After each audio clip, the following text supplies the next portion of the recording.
Ézéchiel, chapitre 21. La parole de l'Éternel me fut adressée en ces mots. Fils de l'homme, tourne ta face vers le midi, et parle contre le midi. Prophétise contre la forêt des champs du midi. Tu diras à la forêt du midi, écoute la parole de l'Éternel.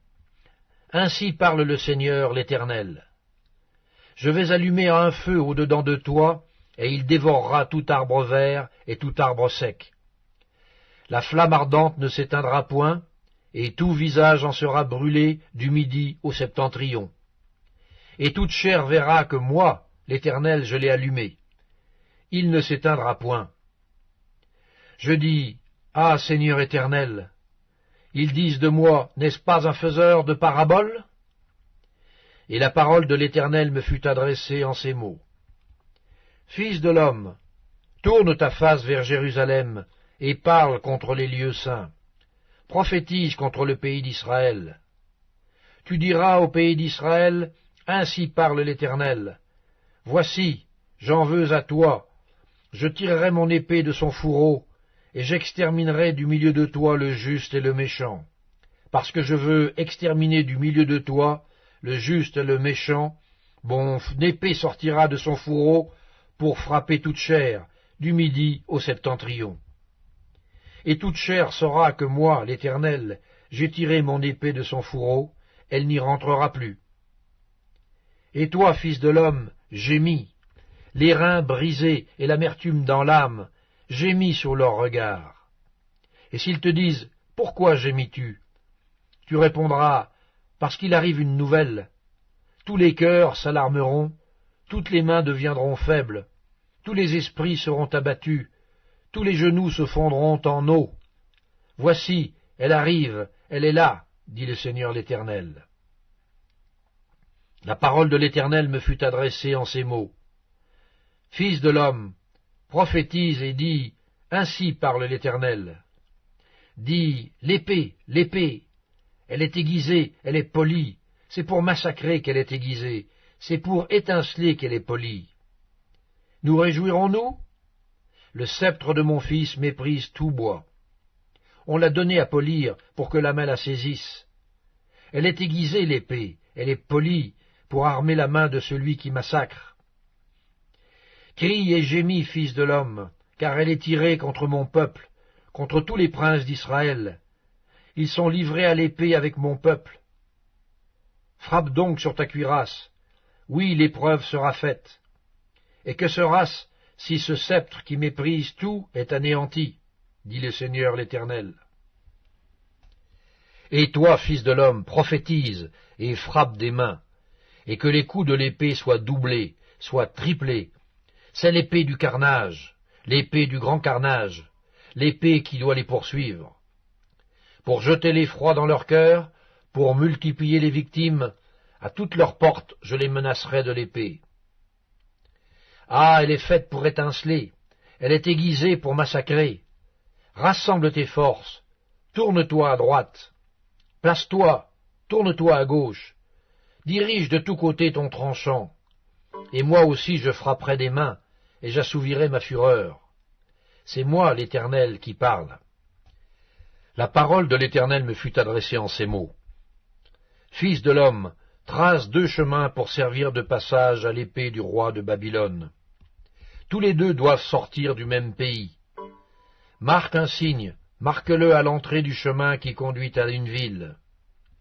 Tu traceras l'un des chemins pour que l'épée arrive à Rabat, file des enfants d'Ammon, et l'autre pour qu'elle arrive en Juda, à Jérusalem, ville fortifiée.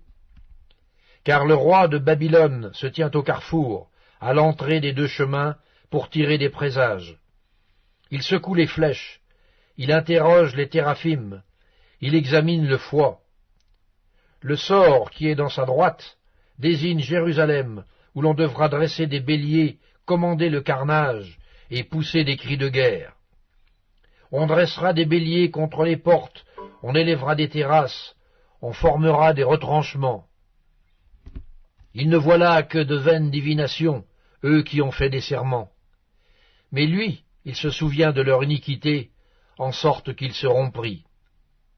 C'est pourquoi ainsi parle le Seigneur l'Éternel. Parce que vous rappelez le souvenir de votre iniquité, en mettant à nu vos transgressions, en manifestant vos péchés dans toutes vos actions. Parce que vous vous en rappelez le souvenir, vous serez saisis par sa main. Et toi, profane, méchant, prince d'Israël, dont le jour arrive au temps où l'iniquité est à son terme, ainsi parle le Seigneur l'Éternel. La tiare sera ôtée, le diadème sera enlevé, les choses vont changer. Ce qui est abaissé sera élevé, et ce qui est élevé sera abaissé. J'en ferai une ruine, une ruine, une ruine. Mais cela n'aura lieu qu'à la venue de celui à qui appartient le jugement et à qui je le remettrai. Et toi, fils de l'homme, prophétise et dis, ainsi parle le Seigneur l'Éternel sur les enfants d'Ammon et sur leur opprobre. Dis, l'épée est tirée, elle est polie pour massacrer, pour dévorer, pour étinceler. Au milieu de tes visions vaines et de tes oracles menteurs, elle te fera tomber parmi les cadavres des méchants, dont le jour arrive au temps où l'iniquité est à son terme. Remets ton épée dans le fourreau.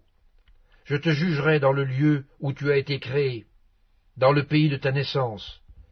Je répandrai sur toi ma colère, je soufflerai contre toi avec le feu de ma fureur, et je te livrerai entre les mains d'hommes qui dévorent, qui ne travaillent qu'à détruire. Tu seras consumé par le feu, ton sang coulera au milieu du pays, on ne se souviendra plus de toi, car moi, l'Éternel, j'ai parlé.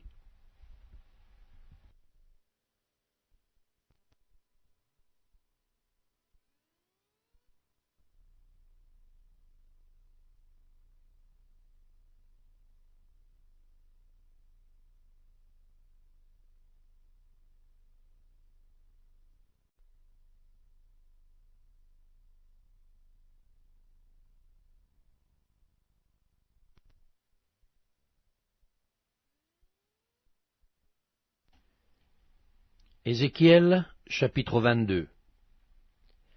La parole de l'Éternel me fut adressée en ces mots. Et toi, fils de l'homme, jugeras-tu? Jugeras-tu la ville sanguinaire? Fais-lui connaître toutes ses abominations. Tu diras, ainsi parle le Seigneur l'Éternel. Ville qui répand le sang au milieu de toi pour que ton jour arrive, et qui te fait des idoles pour te souiller. Tu es coupable à cause du sang que tu as répandu, et tu t'es souillé par les idoles que tu as faites. Tu as ainsi avancé tes jours, et tu es parvenu au terme de tes années. C'est pourquoi je te rends un objet d'opprobre pour les nations, et de moquerie pour tous les pays. Ceux qui sont près et ceux qui sont au loin se moqueront de toi, qui es souillé de réputation et pleine de troubles. Voici, au-dedans de toi, tous les princes d'Israël usent de leur force pour répandre le sang.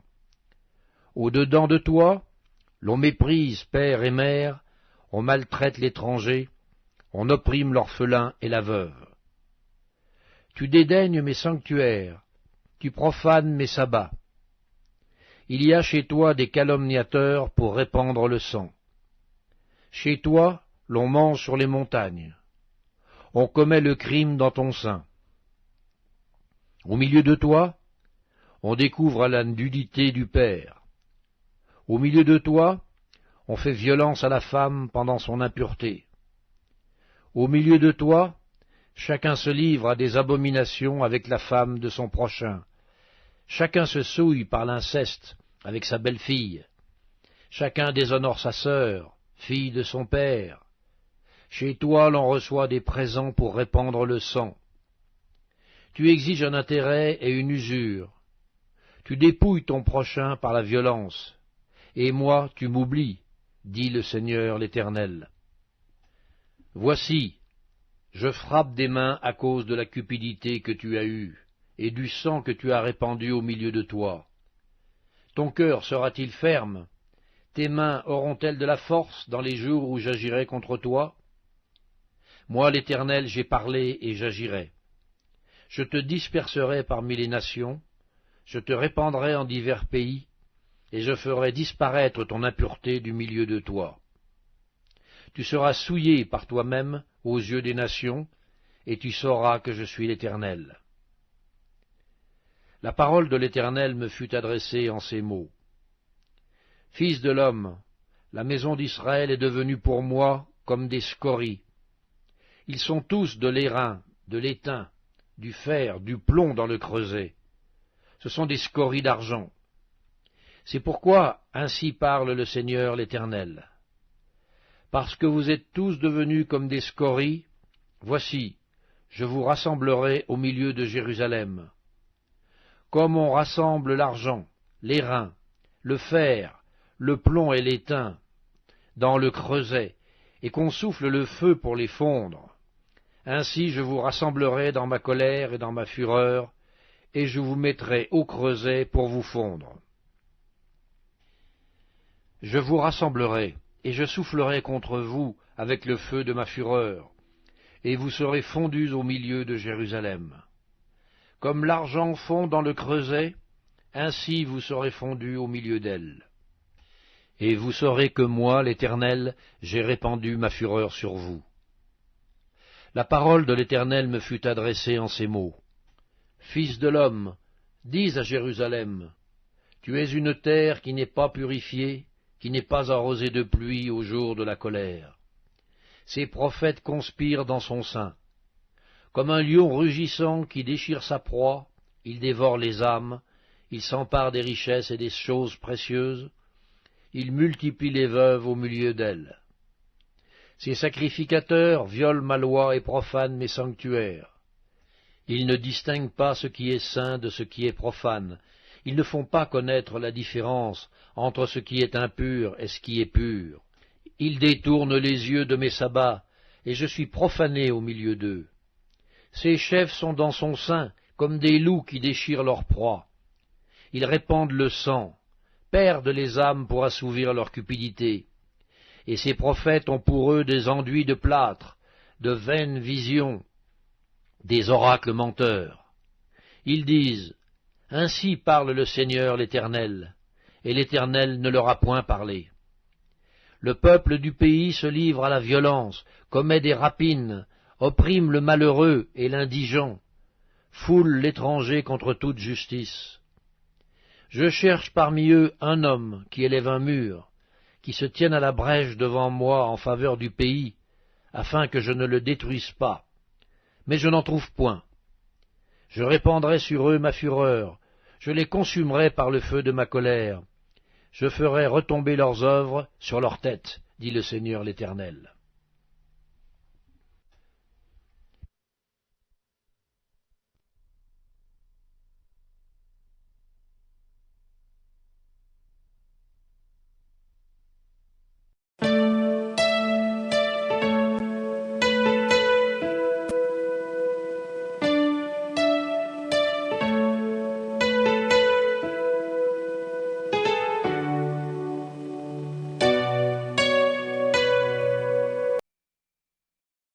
Première épître de Paul à Timothée, chapitre 3.